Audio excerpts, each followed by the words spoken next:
Friends, welcome to Kavitha சமையல். இன்றைக்கி சமையல் வந்து ஒரு ஸ்வீட் ரெசிபி கேசரி பாத் செய்ய போகிறேன். அதுக்கு தேவையான பொருளெல்லாம் வந்து இந்த கப்பளவு ரவை எடுத்துன்னு இருக்கேன். இந்த கப்பு தான் அளவு மெஷர்மெண்ட்டு. இது அளவே சர்க்கரை எடுத்துன்னு இருக்கேன், நெய் எடுத்துன்னு இருக்கேன், ஏலக்காய் தூள் பண்ணி எடுத்துன்னு இருக்கேன், முந்திரி, திராட்சை, கொஞ்சம் ஃபுட் கலர். இவ்வளோ தான் ஃப்ரெண்ட்ஸ். இப்போது வானிலையில் இவ்வளோ நெய் ஊற்றிக்கணும். எந்த அளவுக்கு ரவை எடுத்தோமோ அதில் 3/4 பங்கு நெய் ஊற்றிக்கணும்.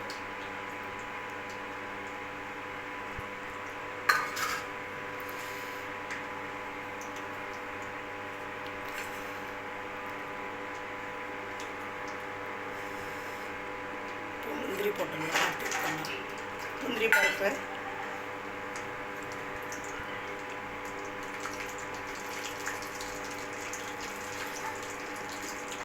திராட்சை போட்டுடலாம்.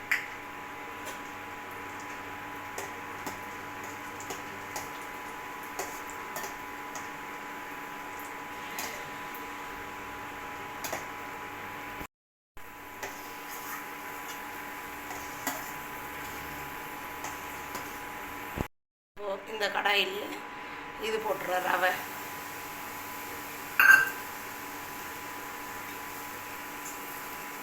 நல்லா மீடியம் ஃப்ளேம் வச்சு இது கலரி கொடுக்கணும். அப்போ தான் ரவை வந்து நல்லா சாஃப்டாக வரும், ரொம்ப நேரத்துக்கு கெட்டிப்படாமல் இருக்கும். இந்த கப்பு ரவையில், இந்த கப்பில் தான் ரவை எடுத்துருந்தேன். இந்த கப்புலேயே வந்து 3.5 கப் தண்ணி எடுத்து சூடு பண்ணி வச்சுருக்கேன். இப்போ அந்த தண்ணி சேர்த்துக்க போகிறேன்.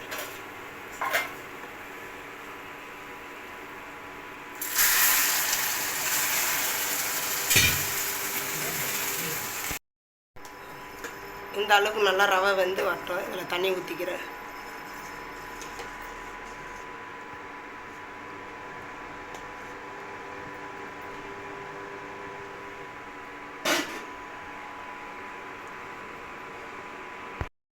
நல்லா கலரி விடணும். இது மேலெல்லாம் தெரிக்கும், அதுக்கோசரம் இதை மூடி போட்டு மூடி விட்றோம். 2 செகண்டுக்கு மூடி விட்றேன். 2 நிமிஷத்துக்கு மூடி விட்றேன். இந்த அளவுக்கு ரவை வந்த பிறகு இப்போ நம்ம சர்க்கரை போட்டுக்கலாம். அந்த கப்லேயே 1 கப் ரவை எடுத்தோம், இது 1.5 கப் சாப்பிட்டுக்கிறேன். தித்திப்பு அந்த மாரி எடுத்துக்கலாம். 1 கப்பு கூட யூஸ் பண்ணிக்கலாம். ஒருத்தருக்கு தித்திப்பு கம்மியாக இருந்தால் தேவைப்பட்டால் 1 கப்பு கூட யூஸ் பண்ணிக்கலாம் சர்க்கரை.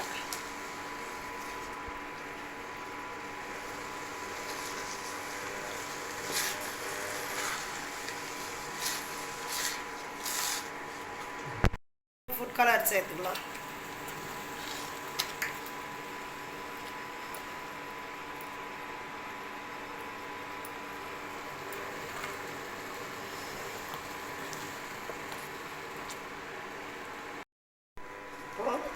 முந்திரி, திராட்சை வறுத்து வச்சுக்கணும் இல்லைங்களா, அது போட்டு மிக்ஸ் பண்ணலாம்.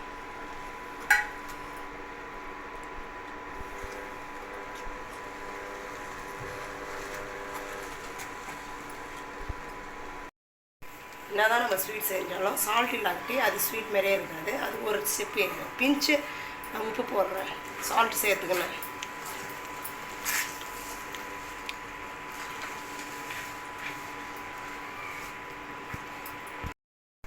அவ்வளோதான் ஃப்ரெண்ட்ஸ். இப்போ ஆஃப் பண்ணிடுறேன் ஸ்டவ்வை.